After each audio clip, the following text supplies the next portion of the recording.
నమస్కారం. జిల్లా సమగ్ర నివేదికకు స్వాగతం. ఈ కార్యక్రమం ద్వారా వివిధ జిల్లాల్లో అభివృద్ధి కార్యక్రమాలు, సంఘటనలు, ఇతర అంశాల గురించి తెలుసుకుంటున్నాం. ప్రస్తుతం ఆదిలాబాద్ జిల్లా నుంచి రమాకాంత్ గారు అందుబాటులో ఉన్నారు. ఆయన్ని అడిగి మరిన్ని వివరాలు తెలుసుకుందాం.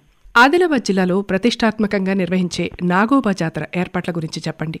నాగోబా అభిషేకానికి అవసరమైన గంగాజలం కోసం మేఘవంశీయులు కేశలాపూర్ నుంచి జన్నారం మండలం కలమడుగు మహాపాదయాత్ర ప్రారంభమైంది. 158 మంది మేస్త్రం వంశస్థులు కాలినడకన వెళ్లారు. కేశలాపూర్ నుంచి కలమడుగు వరకు 170 కిలోమీటర్ల దూరం పాదయాత్రగా వెళ్లాల్సి ఉంటుంది. తిరుగు ప్రయాణంలో అడవి మార్గంలో 85 కిలోమీటర్లు నడిచి నాగోబా ఆలయానికి చేరుకుంటారు. ఫిబ్రవరి 9న పుష్యమాస అమావాస్య రోజున రాత్రి గంగాజలంతో నాగోబాకు అభిషేకించి మహాపూజతో జాతర ప్రారంభమవుతుంది. జాతర నిర్వహణకు రాష్ట్ర ప్రభుత్వం నిధులు మంజూరు చేసింది. దీంతో పాటు ఐటీడీఏ ఇతర శాఖలు ప్రత్యేక ఏర్పాట్లు చేస్తున్నారు. పీఎం జన్మన్ పథకాన్ని ప్రధానమంత్రి ప్రారంభించారు కదా, ఆ వివరాలు తెలియచేయండి.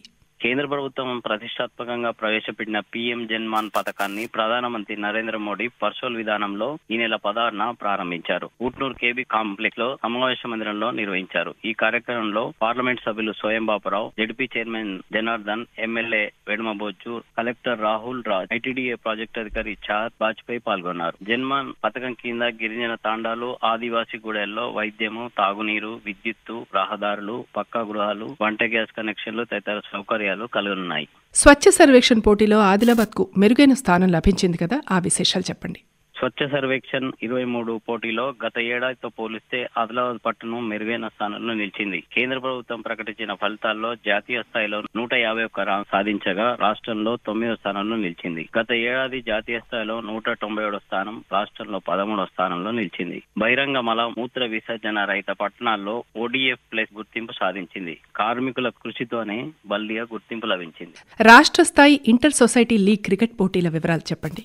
ఇంటర్ సొసైటీ లీగ్ రాష్ట్రస్థాయి క్రీడా పోటీలు ఊట్నూరు ఐటీడీఏ కొమరంభీం ప్రాంగణ మైదానంలో ఇటీవల 3 రోజులు జరిగాయి. రాష్ట్రంలోని 7 సొసైటీలకు చెందిన 5,000 మంది క్రీడాకారులు పాల్గొన్నారు. ఈ క్రీడా పోటీలకు MP Soyam Bapurao, ITDA PO Chahat Bajpai, SP Gaus Alam, MLA Vedma Bojju, Anil Jadhav ప్రారంభించారు. 13 విభాగాల్లో పోటీలు నిర్వహించారు. సాంఘిక సంక్షేమ సొసైటీ ఓవరాల్ ఛాంపియన్ గా నిలవగా స్టార్ సొసైటీ 2వ స్థానంలో నిలిచింది.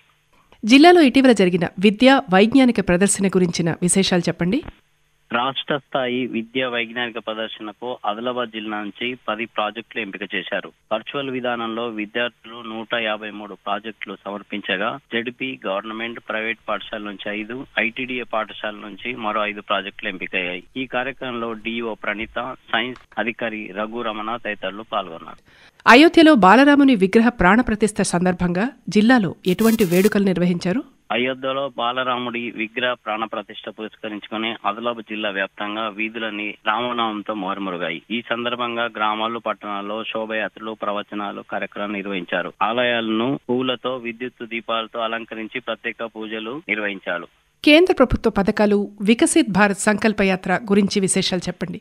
కేంద్ర ప్రభుత్వం అమలు చేస్తున్న వివిధ పథకాలు అట్టడుగు వర్గాలకు చేరుకోవాలన్నదే వికసిత్ భారత్ సంకల్ప యాత్ర ఉద్దేశం. ఆదిలాబాద్ ఎంపీ స్వయం బాపురావు అన్నారు. సంకల్ప యాత్ర కలెక్టరేట్ ఏర్పాటు చేసిన కార్యక్రమంలో జిల్లా కలెక్టర్ రాహుల్ రాజ్తో ఆయన ప్రారంభించారు. ఈ కార్యక్రమం ద్వారా పథకాలపై ప్రజలకు అవగాహన కల్పిస్తారు. బోధ్ నియోజకవర్గంలో 7 మండలాల పరిధిలోని 180 గ్రామ పంచాయతీలో వికసిత్ భారత్ సంకల్ప యాత్ర కొనసాగింది. ఆదిలాబాద్ జిల్లాలో 75వ గణతంత్ర దినోత్సవ వేడుకలు ఎలా జరుపుకున్నారు?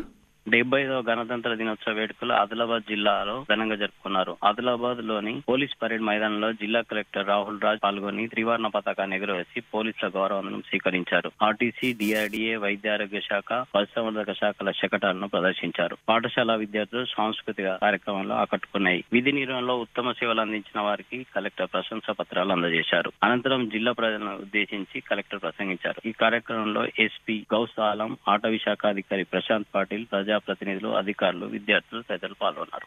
ఇదండి ఆదిలాబాద్ జిల్లా నుంచి రమాకాంత్ గారు అందించిన జిల్లా సమగ్ర నివేదిక. మరో రోజు మరో జిల్లా నుంచి సమగ్ర నివేదికను విందాం. అంతవరకు సెలవు. నమస్కారం.